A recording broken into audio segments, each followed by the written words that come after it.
Right,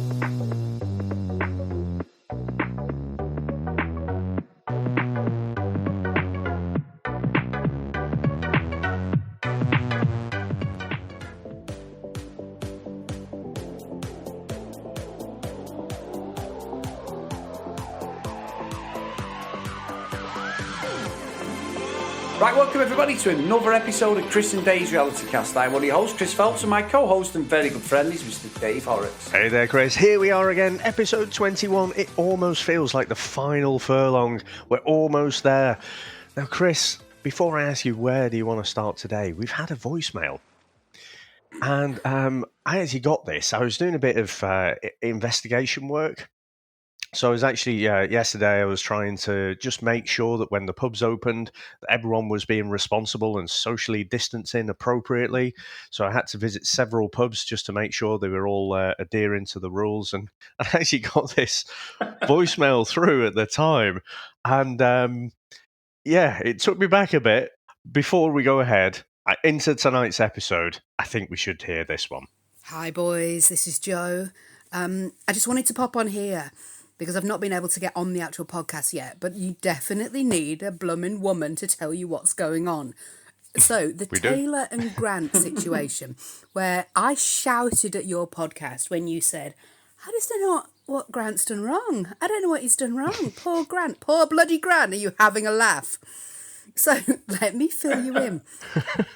Grant wanted to make a public apology to an ex when he had no reason to.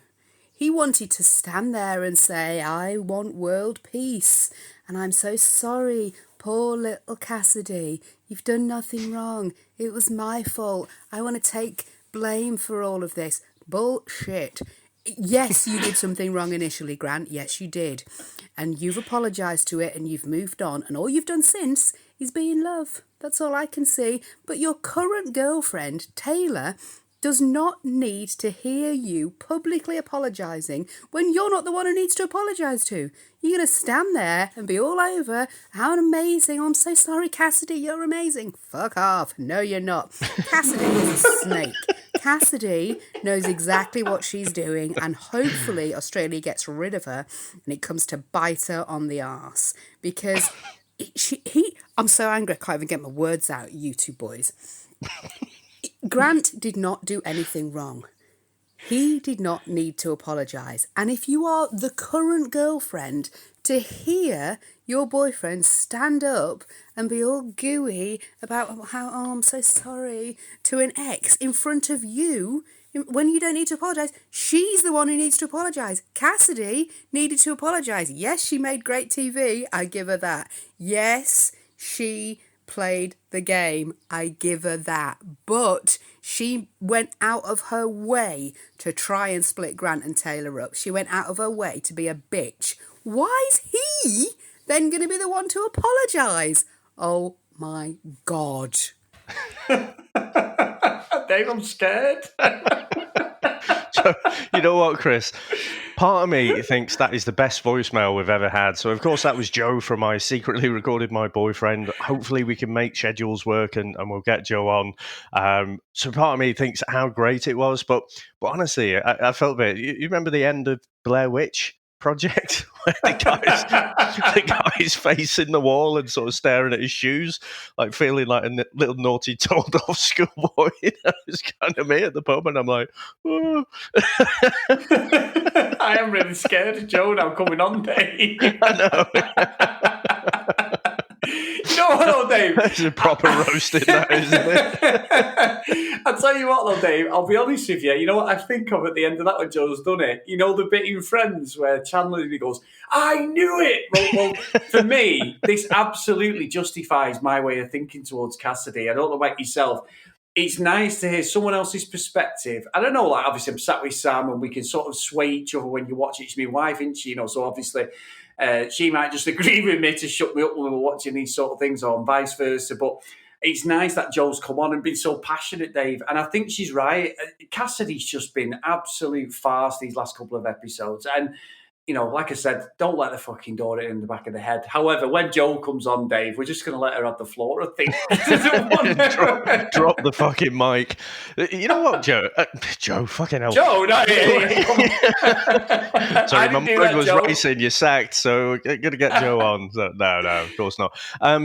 I was thinking to myself, you know what? I think I need to employ Joe as my soothsayer, my advisor through life, because I said to you yesterday, was it yesterday? Whenever it was, we were discussing it, and I think honestly, hand on heart, I would make the same mistake. I would do the same thing that Grant does, and I think you would do as well, Chris, because I think we're people pleasers. We try and please everyone. And I think that is the mistake or that's the trap that I would fall into. Because how Joe's described it there, 100% get it. I can absolutely see that. But, I can see how he's fallen into the trap. He's prioritized not so much the piece with Cassidy, I don't think. I think it's the overall piece within the villa that he's prioritized over the person who he's with right now. And so, yeah, I need Joe to advise me in life, I think. Well, Dave, I need Joe to go in and have a fight for me if anyone wants to fight with me. It's always too often that he messing. I mean, that was great. Honestly, I agree. To be fair, Joel's is probably the best voicemail we had, but we did actually get a marriage proposal, Dave, didn't we, that time, from one of our listeners a long time ago. So that was interesting, that. But Joe's brilliant. Absolutely brilliant. We won't talk about that voicemail, Dave. But anyway, no, it was really good. So what caught your eye on this episode, Dave? And I'm really scared what to say now in case Joe comes on. Well, I mean, let's stick with Cassidy for a bit because, again, I think you came around to it quicker than I did. I fell for the sweetness and light act that Cassidy was doing. I fell for it, and I was still holding on to that for a bit. But absolutely, I think she proved herself to be quite nasty. Now, again, I don't know, is that the real her as a person, or was she just in that headspace where she was just behaving quite horribly? But I thought it was funny, and again, Chris, I have to say, the narrator, this Irish guy, is it Owen? I think he rivals Ian Sterling, He does genuinely have me laughing out loud because he was saying about how upset everyone was in the villa, and it's like, oh, well, this lot, no, they're not either. And, basically Erin was the only one who was bothered that Cassidy had gone. And Eden just agrees with whatever Erin's saying at the minute. So, you could class Eden as well, but I don't think really. So I thought it was quite telling that basically Cassidy left in the slow-mo, quite revealing top, if I'm honest, Chris. Might have watched that a couple of times. But yeah, no one gave a shit. So I think, it was the right call for her to go, I think. And like you say, don't let your arse hit the door on the way out. Yeah, and look, it's done. It's dusty now. And I think there was a little part there, wasn't there? Because for some reason, I don't know whether it was like one of them cartoons years ago, Pepe Le Pew, the skunk used to put his pheromones out, and everybody wanted, he was fucking horny as fuck, wasn't they, that one night? We had Grant tell Taylor he loved her, and she reciprocated that. Then we had Dom, who got Millie in a fucking headlock in a chokehold, and they went for it. then you've got various other people fucking snogging at Eden and Erin, and that. Everyone was fucking after a bit of action. But the top and tail of it was, again, he's fucking dumb. And Millie even said it. She said, I'm getting nothing out of him. She had a bit of a kiss with him and a cuddle and snog and that. But the next day, she even did a great impression. I was laughing my head off. She's like, "Yeah, this is Dom. Yeah. So what? What's your brother called? Whatever she was saying, like, how old are you? What do you like?" And she said, "Whether with Teddy, he actually asks her proper questions and conversations. It's not just something to pass the time. He's genuinely interested." And I think Dom, absolute joker. He's just. I mean, he's being laid back, and I can be quite laid back, but fuck me, Dave. I just don't know what his game plan is at all. To go in there and look sexy, I think. That's the start, middle, and end of it. So, it's weird because, I mean, just finishing off, so to speak, think there was plenty of that night as well. They the atmosphere within the villa, I think it was Josh who said it, the morning after Cassidy had left had got better. Everyone was in a better mood. And again, I do think it just validates what we've been saying for the last few episodes about Cassidy and, Cassidy and Erin's kind of coven, and just how they've been quite toxic to everyone. So I thought it was quite nice to see everyone just getting on a bit better again. I thought with Millie and Dom that, because they'd had a bit of a snog, that they might go from strength to strength. But you can see that Dom is all about just the physical stuff, whereas Millie wants to actually, connect on an emotional level. Because honestly, she wasn't talking to Teddy for that long or about that deeper stuff, a little bit about spirituality and stuff, but, not that much. But that was enough, I think, to make her turn ahead. And, when she had a word with Dom, again, it's like, he's fucking clueless, isn't he? He's just got no idea. He's like, and I don't know. Does he just struggle to express his emotions? Do you think? I don't. You know what, Dave? I don't even think it's that. I just think he's got not much of a personality, to be honest. I do. I just don't see anything in him. He'll have like the odd conversation with somebody and say like, "Well, I'm just not feeling it." But it's like, just be a nice person. You're coming across as very arrogant to me. He's just like, Yeah. if he's not interested in the conversation, he doesn't like it. He doesn't even like trying to fake it or anything. He just literally switches off. He's like, just puts up all the fucking shutters and he's like, "I'm not bothered. Leave me alone." Like, very strange. Interesting guy, but very strange to watch it on TV because I can imagine he's a great lad with his friends. Maybe he struggles with the girls, Dave, and that's what it is. He's shy. Maybe it's all a big Yeah. front. I don't know. It could be, couldn't it? It could just be that actually beneath all the muscles and good looks and everything, he's actually he is maybe more of an introvert. So, in his circle of friends, he's quite loud and outgoing, but with people, and you're on camera and everything, maybe he's just struggling to come out of his shell. But yeah, I mean, I just can't see him really getting on with anyone. I don't think he's going to be long in the villa, really, is he? So, and I don't think we'll really miss him off the screen, to be quite honest. But I mean, what do you reckon to Amelia and Josh? Nice, Dave. Really sweet. Josh finally got his girl. I think, you know what? They were going for it as well in the bed with as well as everyone else. I think, Dave, looking at them two, that they look more genuine than any of the other couples in there already. I just think there's a spark there between them. It really, really looked sweet together. And it was really passionate when they were in bed together.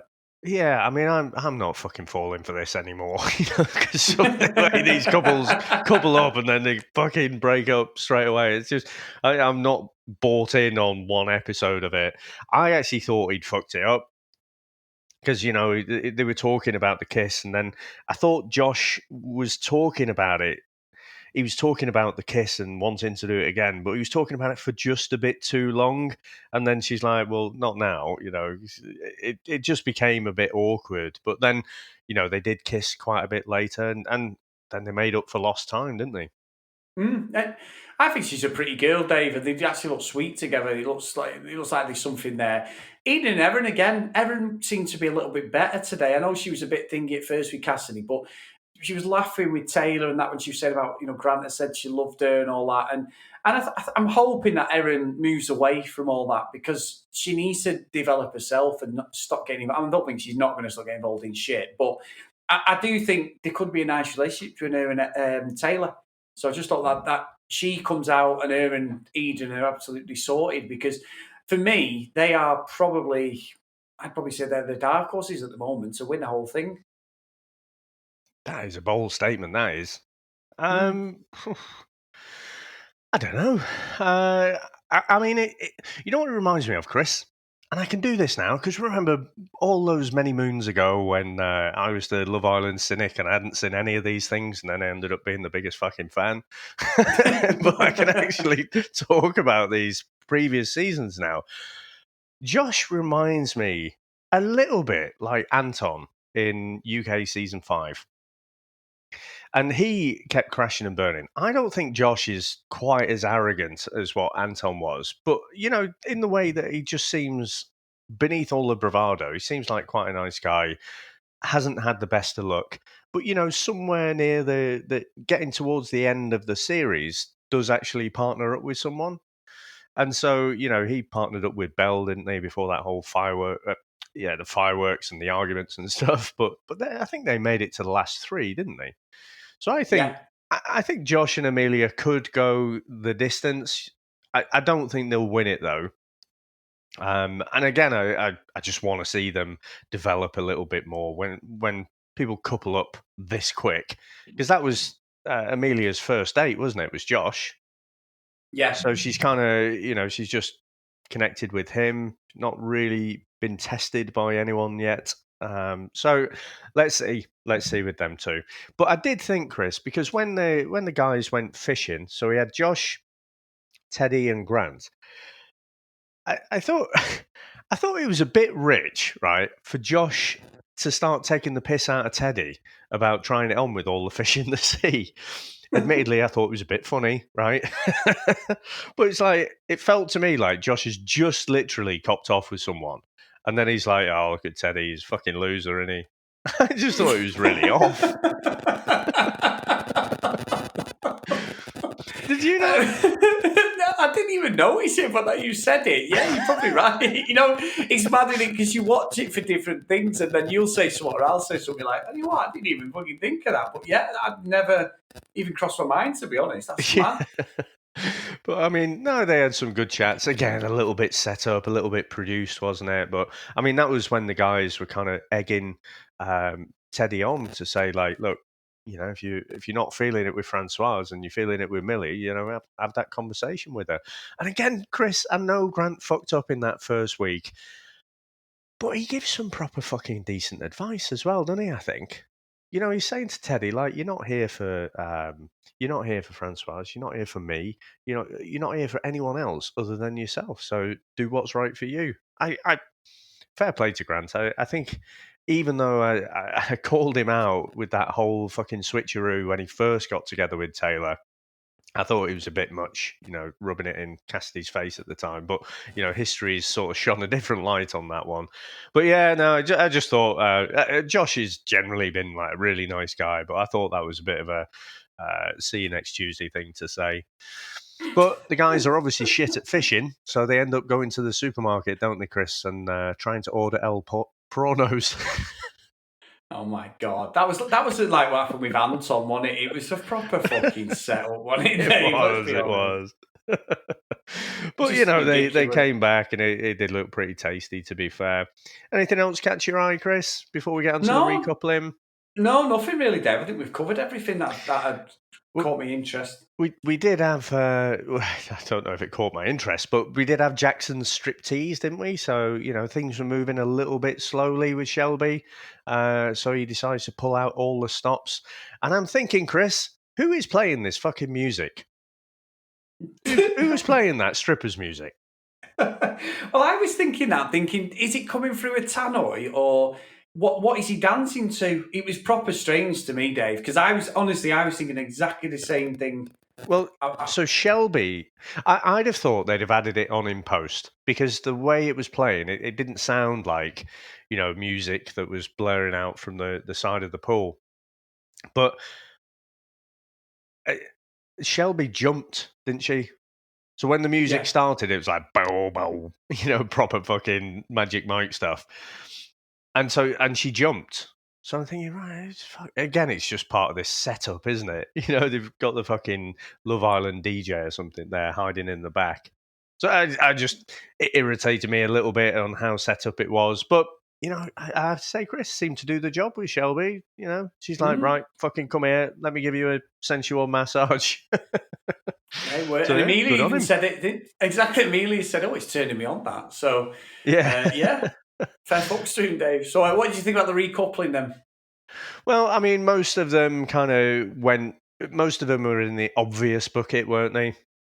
So, Josh picked Amelia, obviously, Grant picked Taylor, Eden picked Erin. I think those three couples now, they're just going to keep picking each other, I think. Amelia and Josh, like I say, a little bit of a question mark for me. Jackson picking Shelby, that, from what we'd seen earlier in the episode, that was pretty obvious as well. But when we see, tomorrow night, it looks like something is going to go off there. But let's see. The only shocker really was when Teddy picked Millie. He actually, even up until the point he spoke a name, I was thinking, oh, is he just going to stick with Francoise? He seems, again, a bit of a people pleaser, isn't he, Chris? Is he just going to, stick with Francoise on a friendship couple basis? But no, he actually, grew a pair, picked Millie, and fucking Dom's face. It's a picture. But yeah, so that was the main shocker. And then I didn't know which way he was going to go when he had to pick, when Dom had to pick between Mac and Francoise. I honestly thought, if you'd have put a gun to my head and said which way is he going to go, I'd have probably said he would have stuck with Francoise. But Mac had earlier in the day, had a convenient little chat with him, putting the feelers out there. So that paid off in the end, it seems. So what do you reckon, Chris? Oh, I mean, even Matt, Dave, she's the same as Dom. She's offered nothing. Yeah. Nothing. She's a nice girl. But again, they were just playing the percentages of, well, let's pick each other so we can stay a bit longer and get a bit more of a suntan. I must admit, one thing I don't know if they'd ever reveal this, and it was something I don't know if I mentioned it at the start of the show, is start of the first episode of me, not the start of this show, is they came over from Australia to Mallorca. This is where this is filmed, right? Yeah. Do you reckon? I reckon they're all on the same plane pretty much. And that's where that's where I'm not sure about the validity of some of the people. Sounds daft, that, but yeah, there is only one flight, isn't there, that goes from Australia to Spain? You taking a piss, Dave? Yes, 100%.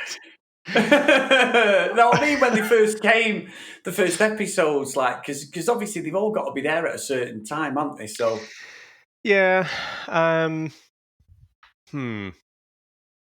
It was nothing major. It was just it's a long haul flight, isn't it? So you'd have thought, and just arranging for them to all come on different flights, put them up in different hotels. I don't know.